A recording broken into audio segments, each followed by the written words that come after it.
Hi you guys, thank you for tuning in. I just wanted to come and make a quick video, really quick, just to share with you guys some of the interviews I've been watching the past couple of days and some things that I've learned that we can apply to 2020 so that we can grow, actualize our dreams, and fully actualize our missions and ourselves.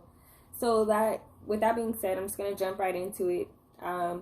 The first one that I want to touch base on is the Nipsey Hussle interview with the Breakfast Club. It was the last interview he did around, I want to say, February of last year. And he just spoke largely about some of the sacrifices he had to make in order to ground himself, in order to be successful and make his mind strong and be able to handle a lot of the things that was coming at him at the time, as far as opening his own businesses, clothing shop, dispensary, and things like that. One of the key things that I held on to and took away from that interview was one of the parts where he spoke about how he disciplined himself and stopped smoking weed for, like, I think he said a month, or for some time he had stopped smoking. And he didn't have to do that. He's obviously was a wealthy person. He had his own shop, his own strain out.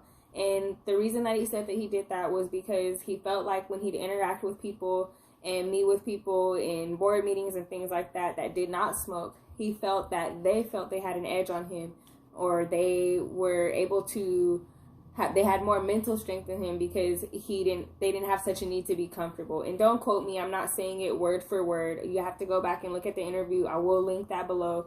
But he basically spoke to how people that don't smoke feel like they don't have as much of a need to be as comfortable as people that do. So he, being somebody that, even with the money that he had and what he had going for himself, he even felt the need to discipline himself by taking that away and not having such a need to be comfortable so that he can grow.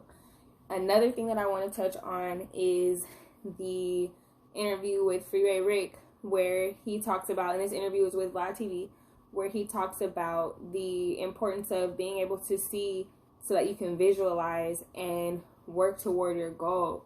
He talks largely about how he spent time in prison. He was doing a life sentence with no opportunity for parole, no chance for parole. And that he had all of these visions that came to him while he was in jail. And those visions have been actualized. Like, he's actually writing on his second book, or either about to deliver a second book, or already wrote it, writing it, something like that. And just, it made me motivated. And I want to just kind of share that with you guys, that as long as you can see something, you know, I'm creating this vision board right now that I don't want to quite share just yet, because I do want to take the time to put the energy forth to really make it look nice and then present it to you guys. Maybe I'll do a video on that process. You can also go ahead and check out Erin on Demand. She has a video on, I think it's titled Not Your Average Vision Board. Really, really good. I watched it and inspired me to start making my own, because I think that the older that I get, the more important that I feel like it is that I put those things that motivate me around me. When I know that, you know, okay, this platform kind of speaks to something that I want to do, or this person kind of is working on something that I feel like I have something to contribute to, or is along the lines of that, let me learn from that person or what they're doing and see how I can do my own thing into that, or whatever. Now is like the time. No matter how old you are or what, I just say that for me personally, I feel like more than ever, I feel to apply, like I spoke about in my other video, applying what you're learning is so crucial, so important. You can learn so much, but until you actually start putting it into play, it's not really helpful to like have a brain full of these things that you're not using. So yeah, to touch on two, aside from the points that Nipsey Hussle made about, you know, not being so comfortable and being able to get out of your comfort zone so that you can grow.